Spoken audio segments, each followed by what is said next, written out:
Greetings, one and all. I am back finally with a review for you concerning Star Wars, the original Marvel Years Volume 2. And I say finally because, my gosh, I just realized it's like an extra day that I put out, like an extra third or fourth day in order to read Star Wars. Right? Like I started this on Sunday, and we're what now in Wednesday? On Wednesday, I should have been done yesterday with a review, and then starting the next book today. But yeah, I don't know.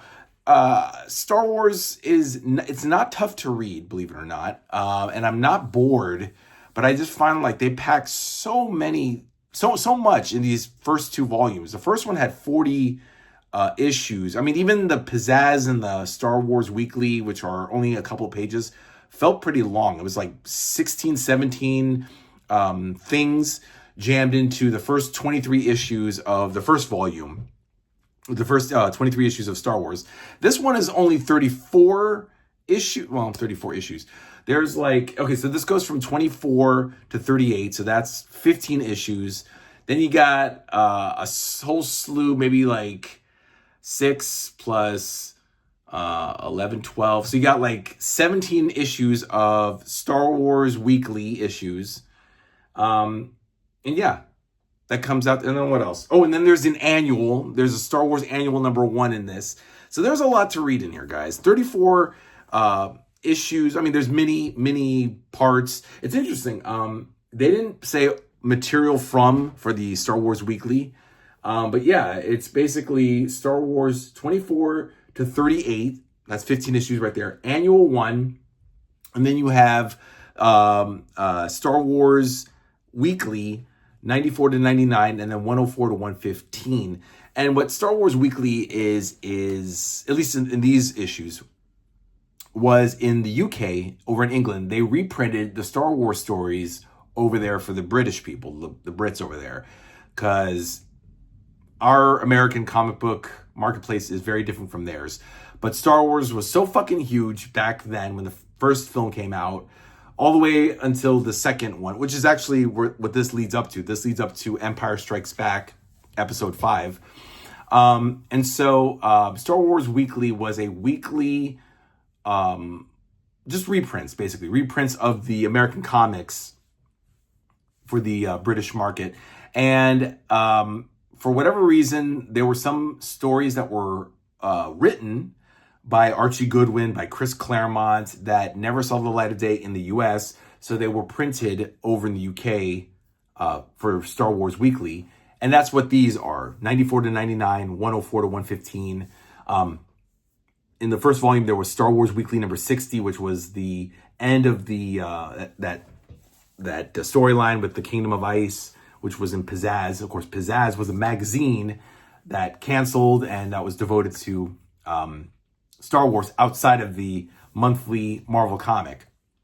So they decided to reprint it here in Volume 2. And it's a lot to read. I mean, it was a good, fun jumble of comic books to read. Yeah, the majority of the Marvel comics of Star Wars was written by Archie Goodwin. Chris Claremont did a majority of this whole saga. Man, it was like Leia and Luke teaming up with the Empire to fight this demon monster. They go to this planet called, not Foundry. I forgot. They go to this planet. It's holy fuck, I forgot. It's the planet Alishan. That's, yeah. Because I was thinking it sounds like Allison, like a girl's name Allison, but it was Alishan. And they go off to this planet to find these people who are dead. They're killed by this demon who's a guardian because they found this underground city. Anyway, it's a whole mishgas, as the Jews like to say. And yeah, I should show you guys the inside. I mean, because this came out in 2017, this book, and has not been reprinted since. So this book is 8 years old. Volume 1 came out the year prior in 2016, and there has been no reprints of these, no announcements. But yeah, if you guys want to take a look, the artwork, the penciling, is by Carmine Infantino, who was a big shot over at DC. He was the editor, and I think he was a penciler and even a writer. And he did a lot of the artwork here for Marvel.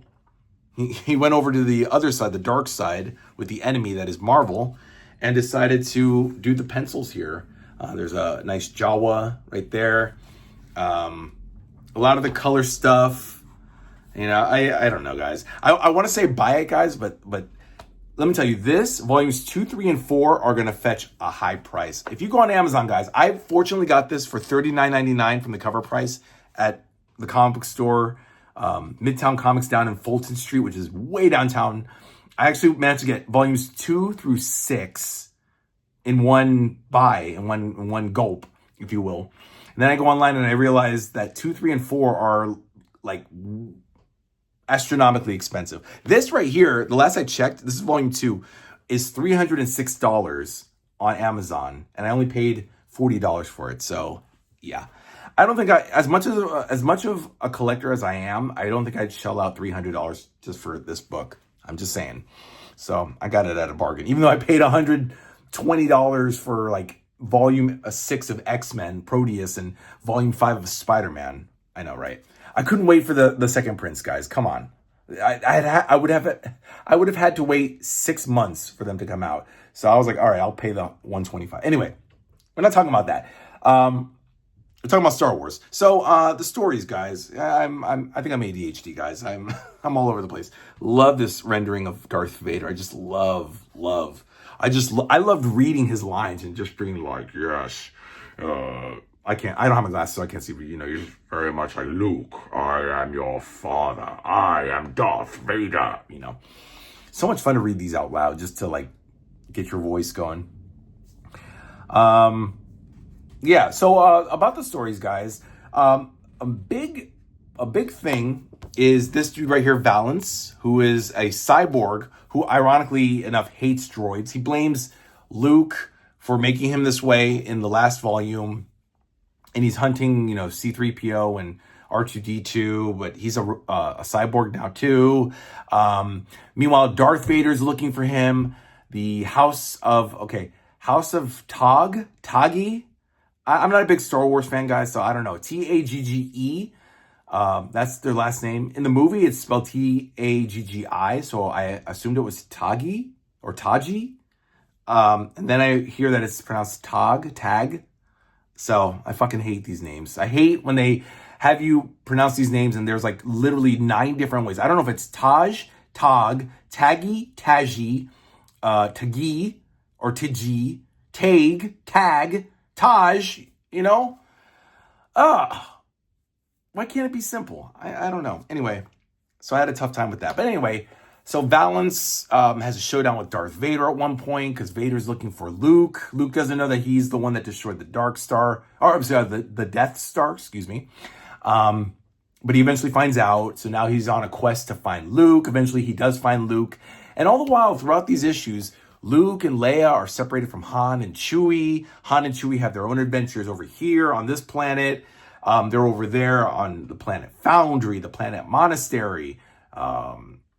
It was Alishan. They're going back to Yavin 4. They go to Yavin 3. So it's pretty hard to keep up. I can't even tell you like really what happens in each issue. In this issue back here, they managed to hook up with the Jawas to help them. They go back to Tatooine. Why did they go back to Tatooine? Why go back to Tatooine? It's a fucking desert. But they get help from Jawas.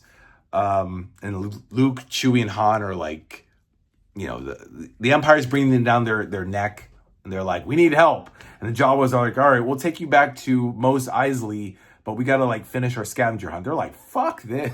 I think, well, they didn't say fuck this, but Han was like, the hell with this.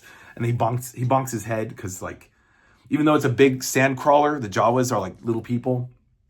So he keeps like banging his head. It's pretty funny. It's like something out of a movie. Yeah, Han and Leia are still like making out, which is really gross because they're brother and sister. And she's flirting with Han and making, maybe unintentionally, she's making Luke jealous, but she's playing both of them, which is very whorish. Like Princess Leia is a bit of a whore and a slut. Oh, and also at one point she was even kind of like flirting with General Dodonna. It was weird. It's like, what the fuck? Leia's a fucking slut. But yeah, she's kind of making out with her brother. But it's not like tongue and stuff, but they're kissing. She kisses him for luck. And then she flirts with Han, but not really, and Han's like egging Luke. He's like, yeah, I think she likes me, kid. And Luke's like, I hope not. But yeah, I don't know. There's everything's all over the place. As far as the galaxy itself is so expansive, so are the stories here. The stories just go all over the place. Oh, okay, well, yeah, this was a cool fight. So Luke and Vader actually do meet up. So Domina, the one sister of the Togg family, she's now a high priestess. She's Sister Domina, and she manipulates it so that Luke and Vader fight in the Crystal Valley because she actually wants to kill both of them because Vader blinded her brother Orman with the lightsaber, but also Luke killed, I'm using air quotes because they're not really dead, Orman and Silas during one of the escapades. I mean, they're all over the place. I mean, Vader fights Valance. Valance wants to kill Luke and the droids, but then he also wants to protect them from Vader, from finding out who they are. But then Valance, of course, gets killed. He fights him on the Flame Water Lake, which was like a resort, but the waters are toxic, and Vader's looking for this dude Tyler Lucian, and Tyler Lucian commits suicide. Oh my god, that whole sequence was amazing. I should show you guys this. But yeah, so I mean, there's like a whole thing with the House of Togg, Valance, Darth Vader, but somehow the Star Warriors, which is Luke, Leia, Han, Chewie, the droids, they somehow make it out of this, and they crash land on planets. They sometimes team up with Empire, the Imperial Stormtroopers or some guys, especially in the backups here in the Star Wars Weekly. And yeah, it all just leads up to Empire Strikes Back, which is going to be the beginning of Volume 3. That's issues 39 to 44 is the adaptation of Empire Strikes Back. I feel like I didn't reveal enough, guys. Oh, this is the cover of issue 35. Really nice Darth Vader right there, and it's the Dark Lord's Gambit. He's, I guess, playing chess. Like the Star Warriors are the pawns, the pieces, and I guess he's the Black King. Oh my god, the annual was pretty cool. The annual was written by Chris Claremont and pencils by Mike Vosberg. Right? Was it Mike Vosberg or was it? Mike Vosberg. It was also Michael Golden did issue 38 with Archie Goodwin. That was the last issue. And they fight these winged people. It's interesting. Like, we learned a little bit more about Solo. And this winged woman named Karis, who's like they even called her Majestrix, like Lilandra.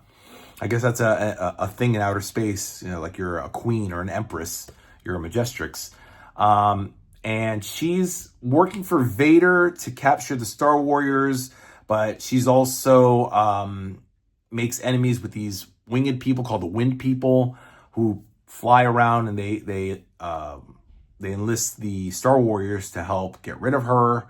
But Han has a past with her. There's some black chick, what was her name? Named Katya, who he had a thing with, back to their smuggling days. And the annual one is pretty much a big, my neighbors out there, I hate them. No, it's just a big collection. It's in parts, and it's very Claremont-esque. There's a lot of dialogue, which I think it would have been better if there was a lot more visuals as opposed to dialogue. But Claremont puts his spin on it. If he's not writing X-Men, he's writing Star Wars or whatever. But I enjoyed the stories for the most part. Let me show you some more, guys. Because it's very hard to find this book. I got very lucky. It's nice artwork by Carmine Infantino. Inker, I guess, Gene Day, Steve Lealoa, Bob Wiacek, Wiacek, Gene Day, Steve Lealoa, Terry Austin, Pablo Marcos, and Steve Mitchell, or the Inkers. Mary Jo Duffy. Oh yeah, Mary Jo Duffy did issue 20. Oh yeah, issue 24 was like an Obi-Wan Kenobi story from before. It was a fill-in issue, and I guess Archie Goodwin was taking a vacation, so they had Jo Duffy, Mary Jo Duffy, write a one-shot, like a one little story about Obi-Wan's early days helping a cruiser against the Imperial Guard. Yeah, nothing really stood out, guys, but there's obviously like leading up to the next arc, which is Empire Strikes Back. So it was exciting to just have all these characters consistently be together, but the stories seem spread apart. Yeah, that's pretty much it. This is volume 3. Ooh, it feels thick too. This is a very thick book. Volume 3, there's no subtitle. It's just Original Marvel Years, Volume 3. The stories here that take place are 1980 to 1982. So we're going to get into Empire Strikes Back. I mean, that's like the first, 39 to 44 is the 6-issue adaptation of Empire Strikes Back, just like the first 6 issues of Star Wars was the episode 4, A New Hope. We got a shit ton of writers here. Archie Goodwin, Wally Lumbago, Larry Hama, Mike W. Barr, David Michelinie, Chris Claremont, Steve Moore, Alan Moore. Ooh, Steve Moore and Alan Moore, and Steve Parkhouse. And then as the pencilers, we got Al Williamson, Carlos Garzon, Carmine Infantino, Walter Simonson, John Stokes, Adolfo, who's this? Bila, and Alan Davis. Ooh, Alan Davis, British Alan Davis. Yeah, so this is going to be the next one, guys. Volume 3. It feels very thick, too. And this, I think, came out in 2018. So, yeah, guys, I feel like I'm rambling now. There's really not much to tell. So leave your comments down below. I'm trying to get through Star Wars as much as I can. Oh, my package just came in. So Defenders Volume 3 and Ghost Rider Danny Ketch Volume 6 just came in. So I'll do a quick short on that one right after I upload this, guys. So stay tuned. Keep reading those epics. I read them, so you don't have to, but I encourage you guys to read them because they are freaking awesome, if not expensive, like this bitch right here. All right, next one is right here, Volume 3, and we'll get into Empire Strikes Back and beyond. All right, guys, have a good night. Bye.